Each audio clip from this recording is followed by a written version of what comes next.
Help keep Kinks and Beats Daily ad-free and receive bonus content early with a contribution of 20 cents per episode. Visit herohabit.com/shop for more information.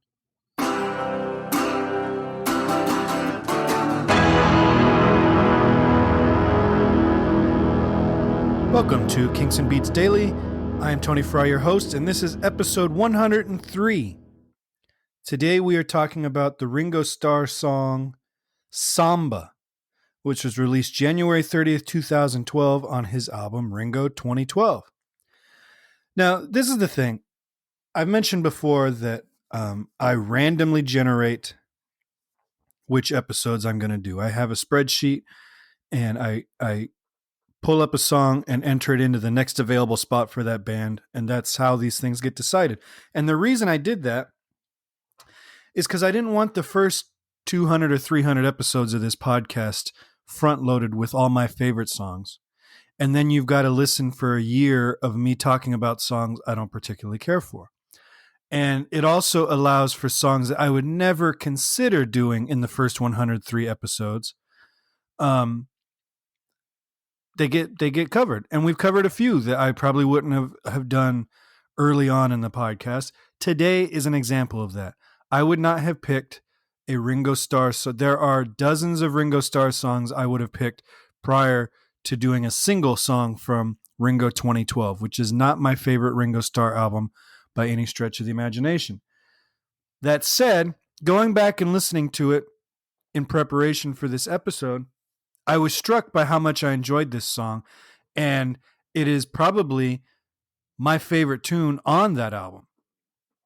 And one of the few songs of this period in Ringo's career that I would go back to frequently to listen to. The lyrics are a little bit odd, but the melody suits Ringo's voice and the arrangement is spectacular. And the reason it's spectacular, in my opinion, is that the song is co-written and arranged by Van Dyke Parks. And if you're not hip to Van Dyke Parks, get hip to him. He's always been around since the mid-60s. And he's kind of floated around in mystery. He just does things when he wants to do them, and he releases albums that are critically acclaimed. His first album, which was called Song Cycle, was at the time one of the most expensive pop albums ever recorded, and was critically acclaimed, and did not sell much at all. It's become a cult album since. His biggest claim to fame was probably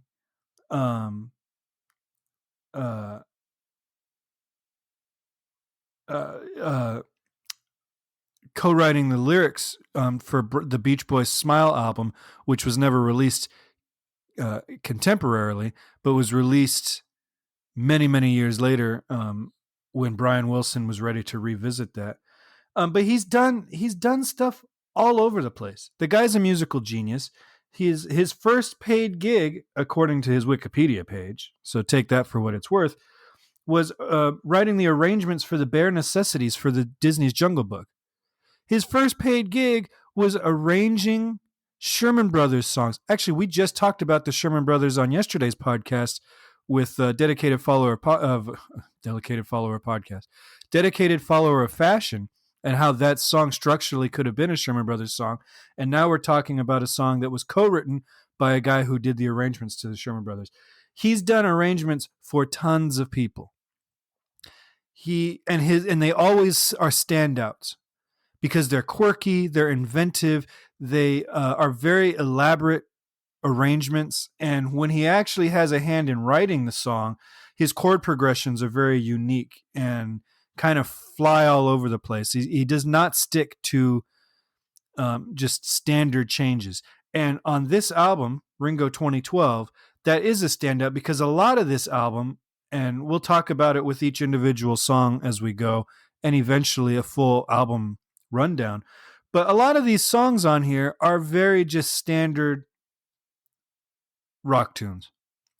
And Ringo surrounds himself with the best musicians in the world. This album alone has Ringo, obviously, Steve Dudas, Bruce Sugar, Joe Walsh of Joe Walsh fame, Ben Montench, who was one of the keyboard player for the Heartbreakers, Tom Petty and the Heartbreakers, Charlie Hayden, Richard Page, Van Dyke Parks, Don Was, Kenny Wayne Shepherd, Edgar Winter, Dave Stewart of the Eurythmics. That's an all-star lineup right there. But the songs are just okay.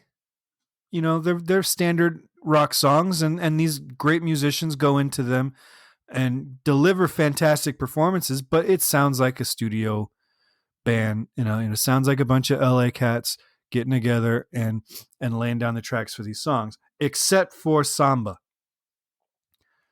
which has just a crazy arrangement and kind of a beautiful melody, actually. Lyrics, like I said, one step forward and two steps back, the crowd will roar and bones will crack, and you'll be Samba to me. And by the calm of the sea, you gave your promise to me. We go hand in hand, backing up the band, put things on the sand, understand I love you. It's a rock and tumble, never give up. You've got the stuff, we've got enough, we are in love. Okay.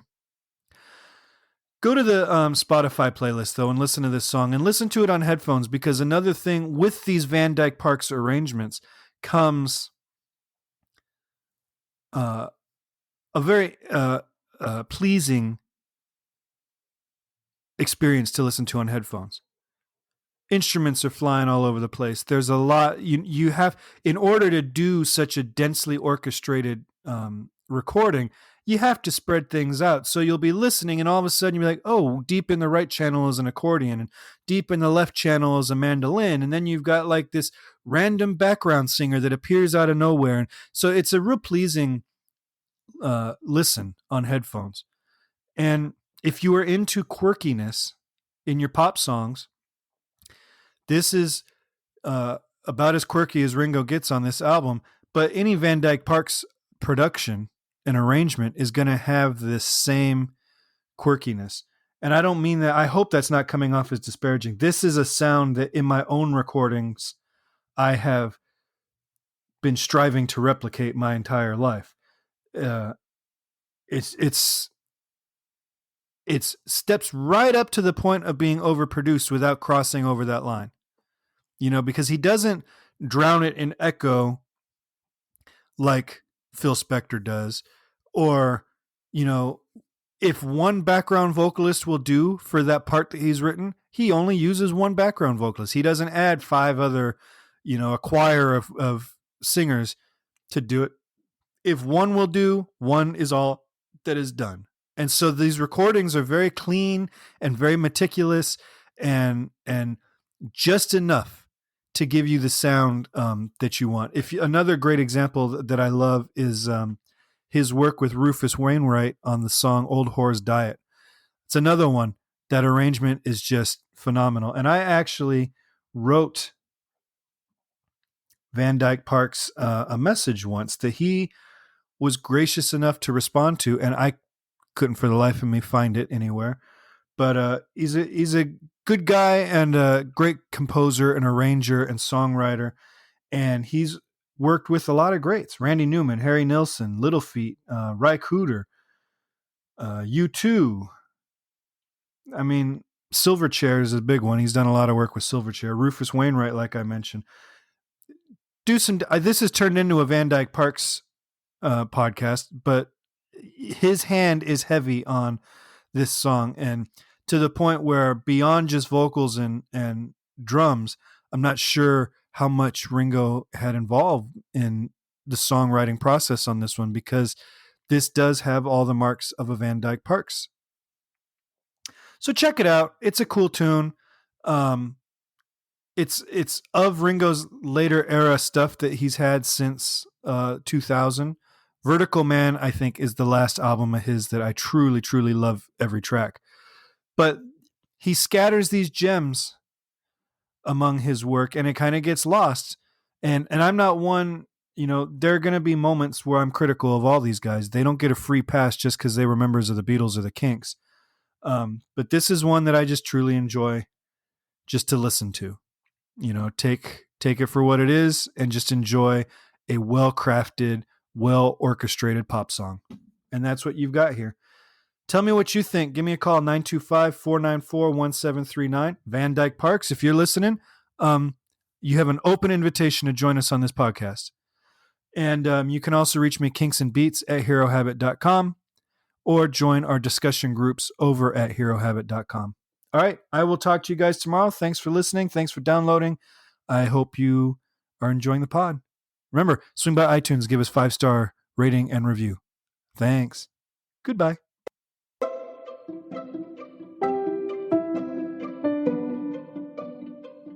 This podcast is presented by the Hero Habit Podcast Network. Swing by herohabit.com today to comment on this episode and poke around our growing database of sports and pop culture news, reviews, and collectibles. herohabit.com. Collect your heroes.